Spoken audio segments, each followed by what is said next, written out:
we can identify like the vast majority of the users that we lose are in like the first 3 minutes, and if they don't do XYZ within the first few minutes, we know that there's a high likelihood that we're going to lose them. And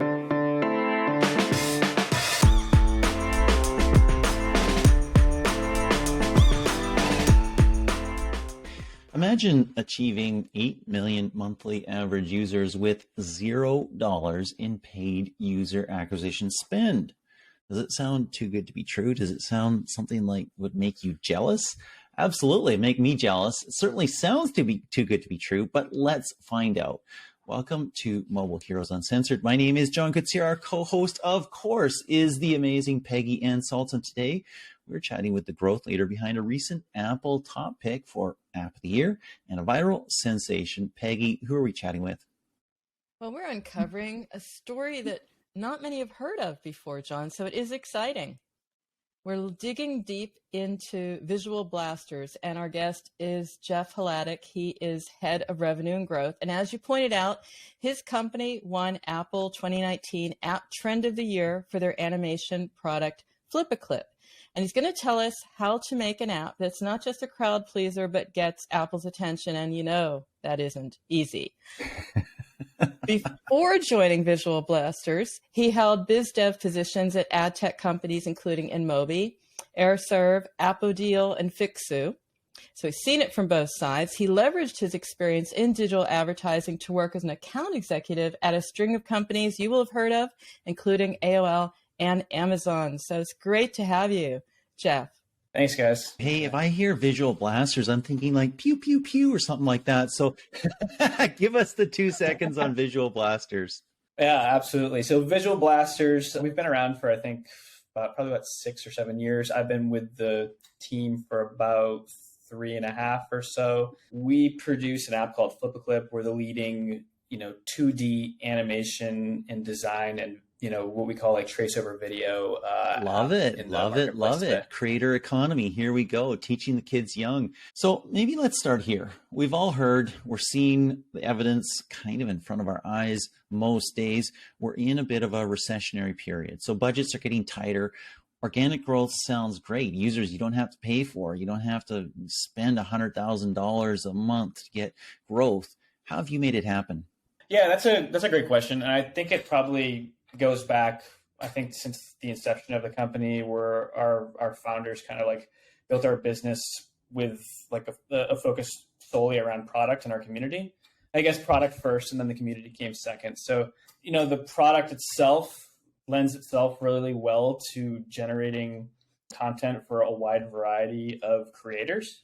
And what that allows us to do is listen very closely to what their needs are and digest and dissect comments and feature requests and complaints and so forth. So we're able to really focus on like honing in on the exact needs of what everybody's looking for. And then on top of that, or I guess probably below that, is analyzing user level metrics as it relates to like how certain tweaks to products and monetization efforts and so forth impact our product-led growth. That's a bit of a buzzword lately. Now, your product, Flip a Coin, you won Apple's Trend of the Year Award 2019. The question I alluded to earlier, how did you get Apple to recognize your product like that? That's a very good question. So, I guess I would say off the cuff, I don't necessarily know. I had only been with the company for probably about 6 months when that hit. And we had seen pretty substantial, or at least sustained growth in 2018 and 2019 year over year. Nothing like the COVID boom that all of us saw, which was quite impressive.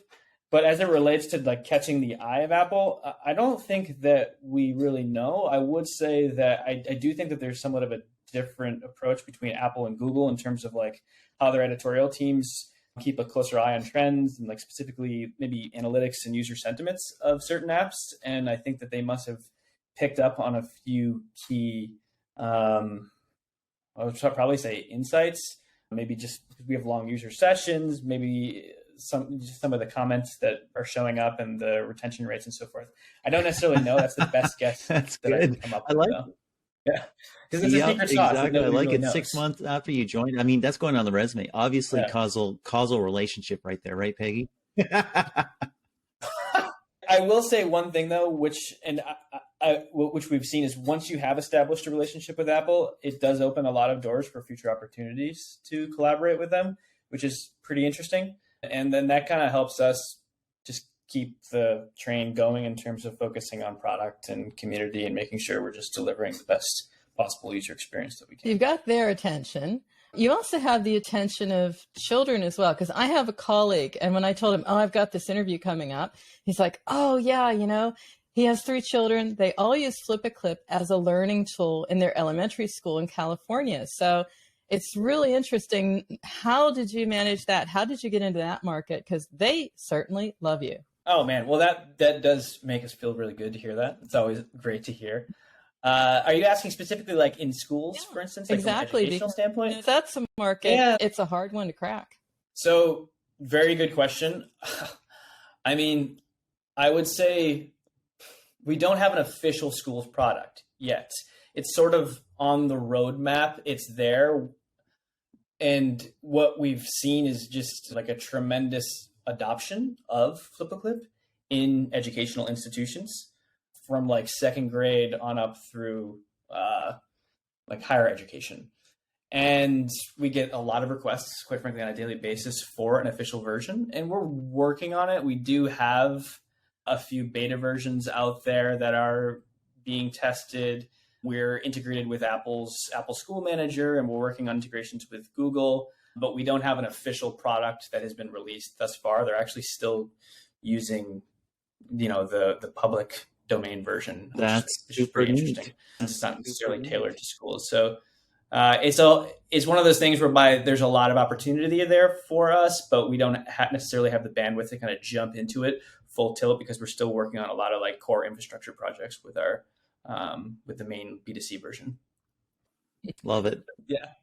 It's really exciting though. It's a lot of fun, because what we do is we actually get on a lot of calls with teachers and schools and talk to them and hear them out on quite a regular basis. So we're kind of taking their feedback right now and hope to deploy something in the very near future. It's in the works. I'd like to stay with that feedback for a moment, because you have an audience that is a tough one. It is mostly under the age of 13, and tastes change with age. It's not just static. It's a tough one. And a lot of other concerns, like parents. You've won over my friend. He's a parent, but that's not always an easy one either. So how have you adapted your product to evolve with your audience demographic? Oh yeah, that's an interesting question. So it's a blessing, I guess, and it's all to have like the ear of the next generation, but it's also a challenge to market and monetize. So on the one hand, we've got like the next generation who's way more technically advanced than us, and they're, super forward thinking, and they know what they want, and they're going to let us know. But on the other hand, and it's great for us because, if we're able to do a really good job from a product and communication standpoint, maybe they'll be with us for a decade, which is wonderful. But it is certainly a challenge to work with in some capacities. I mean, we've got COPA, we've got FERPA, and a host of other things to work with there from a privacy and data standpoint. So what it does require us to do is be pretty aggressive on our privacy approach, specifically as it relates to like the technical side of things and how we're managing data and how we are segmenting the COPA users versus the non-COPA users. So, I mean, we're pretty bare bones when it comes to the use of third-party data. It's really limited just to like our monetization models for like in-app ads and our content production. And we don't sell any data. I mean, we've got a really rigorous onboarding workflow. Technically speaking, we've got like an age gate, and we use a CMP and various workflows and safeguards.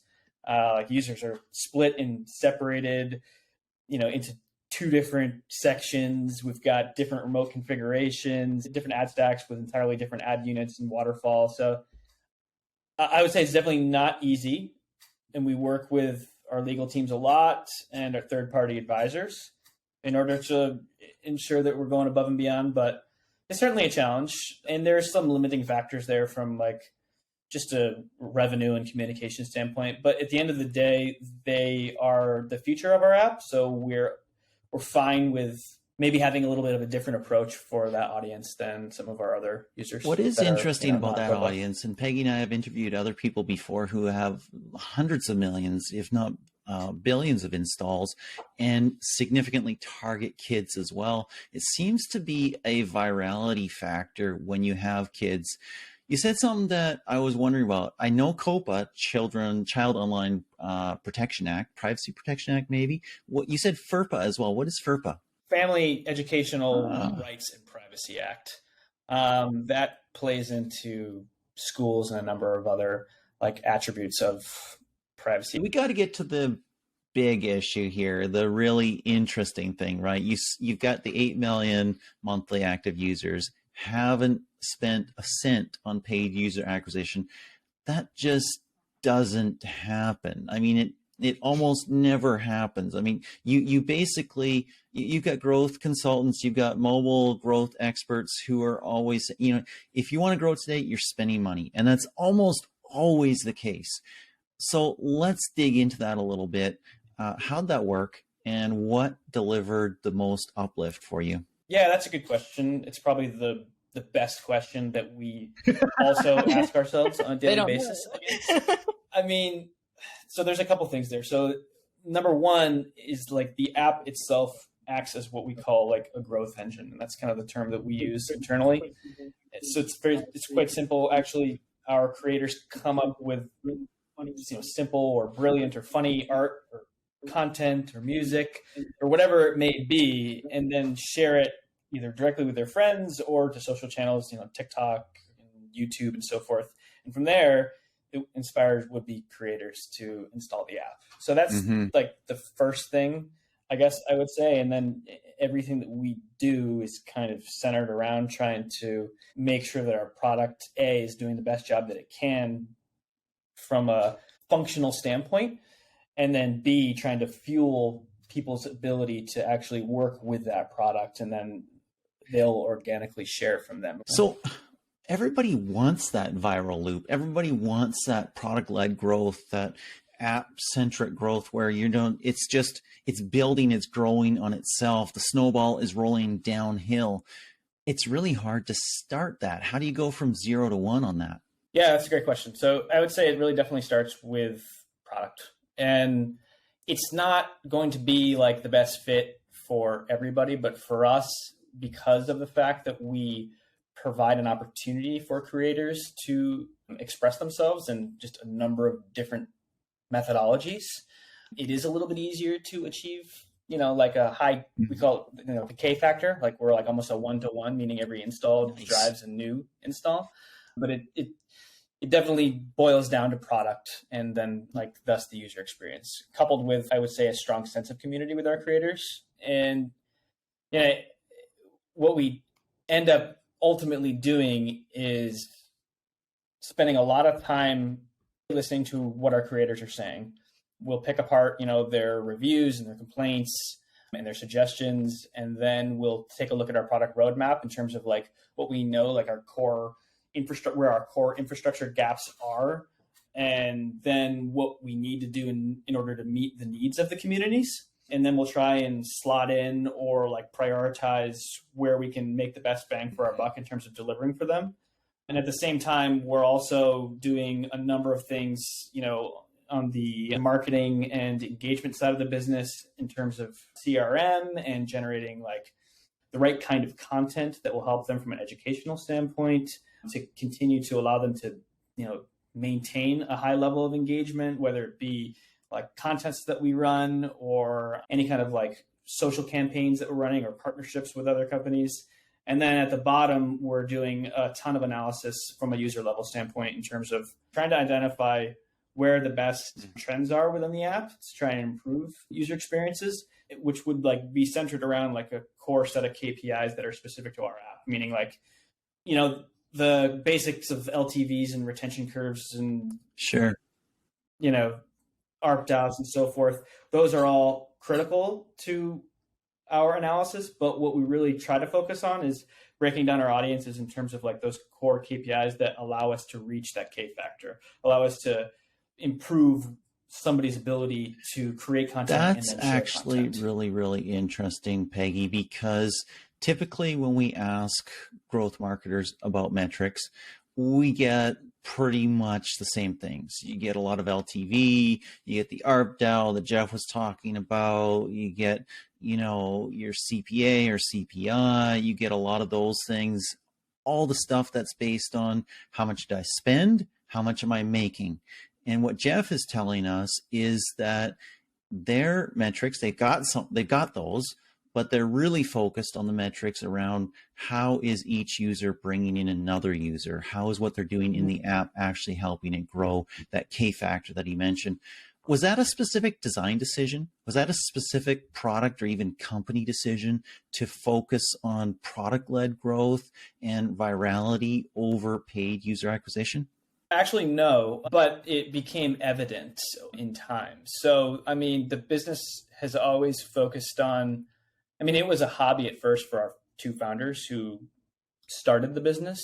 And I think that it's continued from the standpoint of like we're product obsessed, I guess, and user experience obsessed. But we did, of course, eventually identify the growth engine component and then map out the funnel that leads to essentially sharing content. Those metrics, they're certainly still evolving, but we do have a couple key core KPIs that we really focus on. And we try to break them down across like a variety of different stages of the funnel so that we know we're able to continue to try and improve user experience. Because if we improve user experience in the sense whereby like, people are making content within the app, like those main components, which just sounds kind of basic of a KPI, but like if somebody makes a movie within our app, that's a great sign. If somebody like completes a project, we know that there's a high likelihood that they're going to share that with their friends.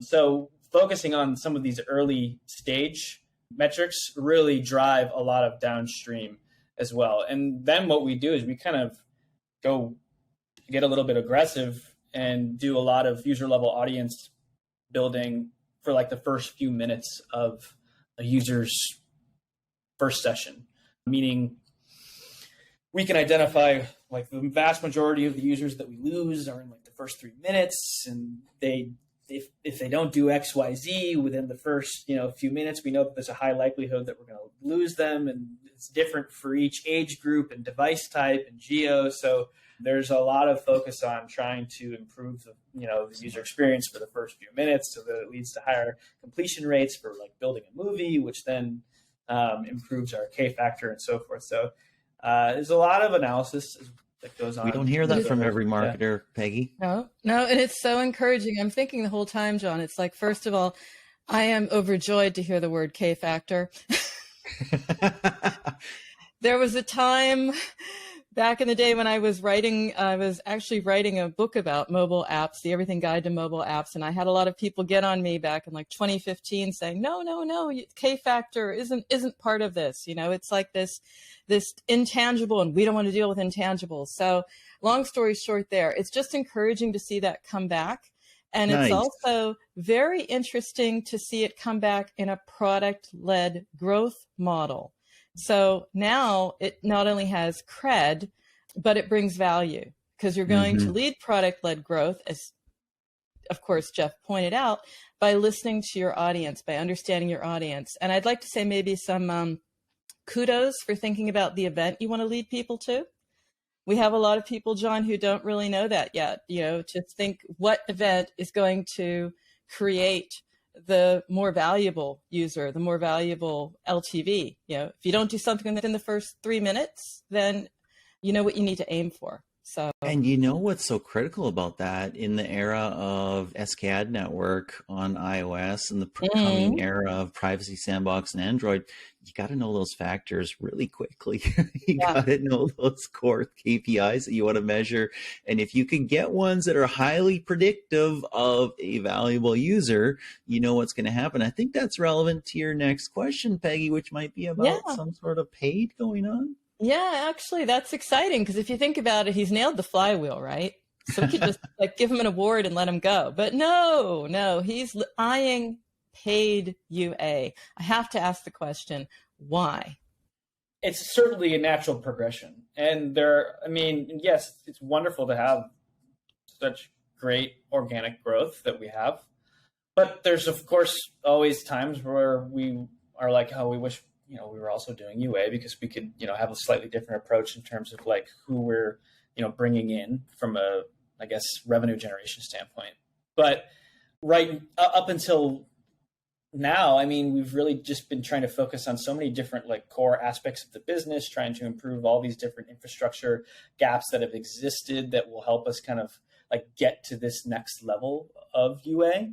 Because I guess I could say, since there's been such a tremendous focus on product and user experience, like coupled with like, that of a strong sense of community with our creators, it's taken us a bit of time to roll out certain aspects of like our core infrastructure services and product suite, meaning like our monetization model isn't fully fleshed out yet. There's still a lot of work that our marketing and engineering teams are doing for onboarding, engagement, and improve key KPI benchmarks. And we feel that we need to continue to improve some of these, products and monetization models before we can run UA. And we're getting a lot closer to this. Like, for instance, we don't have a subscription product, and we're not willing to release one until we've got what we feel would be like a fair product offering or product suite that would meet the needs of like the expectations of our users. That which sounds really kind of crazy, refreshing. but it's something that we're able to do.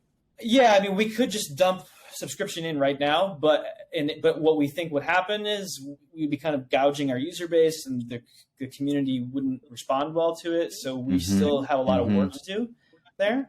We're not that far off, but I would say until we get there, until we're comfortable with our services and our product offering, we're not going to roll out subscription. And also there's just a little bit more on there, like on the onboarding and engagement side of the business we're focused on. But once we kind of get there, that's when we're likely going to turn on the UA engine and start to focus on, like higher LTV users. At the same token, we could also look into like, targeting creators who might help with K factor and so forth. So kind of there's certainly some opportunity there.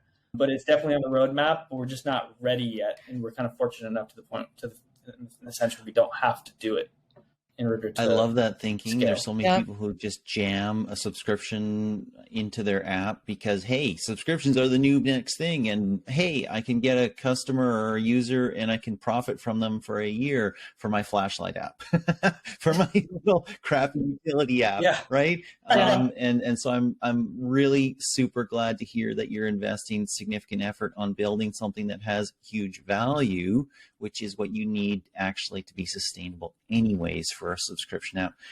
I want to ask what you can tell other app marketers. A lot of app marketers that Peggy and I chat with, they're rolling the ball uphill. And as they roll the snowball uphill, it's still gathering more snow and getting bigger, and it's getting harder and harder to roll uphill. It's getting harder and harder to find pockets of good new users. It's getting harder and harder, more expensive to acquire them, all that stuff. You've gone the opposite route. What is your tip for other app marketers wondering how they can maybe achieve some of this similar success? I keep saying this, but like our obsession with product is really the first thing that we focus on. But everybody is also always focused on product and user experience. But I do mean that from like not selling, not going for short-term gains, I guess I would say, and being willing to kind of ride it out a little bit. But if that isn't possible, something you're seeing you will accept, something that fits in your KPIs for your next year's bonus. Yeah, I mean, for us, we've definitely been spending a lot of time, at least I have been, on like audience building, like breaking down our creators' behavior, as I was mentioning, like early on, in their sessions, and then A/B testing different experiences in order to drive better performances for like said KPI. And then you can, with those learnings, we can roll out different experiences as live ops. Our content team can adjust different experiences. And I mean, from a UA standpoint, you can also deliver different experiences, based on the users that you're bringing in. I mean, it's not something we're currently doing because we're not on the UA train yet, but it's how we're looking at our user base from a very granular standpoint. It's super helpful for us because what it allows us to do is move fast. Like there's a lot of low hanging, I guess, if you lump everyone into one audience and deliver the same experience, whether from like a content or a monetization standpoint, you're missing out on a lot of low hanging fruit that can have tremendous impacts on your overall growth and bottom line. So, I mean, I would say don't lump everybody into one bucket and try to understand where the differences are between them, because there's a lot of opportunity to improve growth there. That tells us context matters, right? And context is many things. It's your audience. It's the fact that some of them will be going back to school soon. We're in the dog days of summer, yes, but fall's right around the corner. Winter is also coming, right? And I don't mean to say that in the Game of Thrones way. You're just really hot in Germany right now. You're hoping for winter. I just said winter is coming, and the fan in me thought of that. But it's not that far away, and all the marketers are thinking about it. So on that note, thinking now, that low-hanging fruit you're telling us about that is connected with context, what is your top tip for marketers who want to prepare now for that season? I think in particular, it's sort of an interesting time from a growth and a monetization standpoint. I mean, there's obvious challenges right now in the current UA landscape. There's, economic challenges out there from a monetization standpoint. We are seeing things a little bit lower than prior year, at least most publishers are. So that kind of means that maybe some of the efforts from a marketing standpoint are going to also impact the monetization side of the business as well. Maybe things are going to be a little bit flatter coming in Q4. So that means there's going to be a need for a lot of creative ways to improve supply on the monetization side, improve supply from like a growth standpoint in terms of a new user standpoint. So I would just say, try to better understand your audiences and don't be afraid of trying new things. We're apprehensive about things that might hurt our community, but we're also not afraid of jumping into something that might pay dividends, I guess. Love it, Geoff. Love this session. It's been an unconventional Mobile Heroes Uncensored, Peggy, and it's been a lot of fun. We've talked a lot about product and onboard and other things like that. Thank you so much for your time, Geoff. Thank you, guys. Plus one from me, Geoff. you. Thanks so much for such a methodical approach to this. A lot of that to unpack, really food for thought. Thanks so much. Thanks, guys. And thank you to all listeners. We really do appreciate you. Hope you're enjoying it. Let us know on social if you are. And let us know if you want to come and we'll have you on the show. If you're a mobile hero or you know of someone who is, then fill out the interest form over at shorturl.at/JKSKT. Also, Liftoff has a Slack for mobile heroes and people in the mobile ecosystem. There's a link on the screen, and if you're listening to the podcast, it's at info.liftoff.io/Slack-signup. It's pretty cool. There's smart people there, and you know what? They probably need you too. And you have probably been completely blown away by all the insights on this show, and you want your transcript, and you can have it because the transcripts are over at Liftoff's website. Go to liftoff.io, click on Heroes, and then click on Podcast. I actually personally love transcripts because I read way faster than people talk. So that's a great way to get insights really, really quickly. Until next time, this is John Koetsier. Thank you so much for joining. And this is Peggy and Salz signing off for Mobile Heroes Uncensored.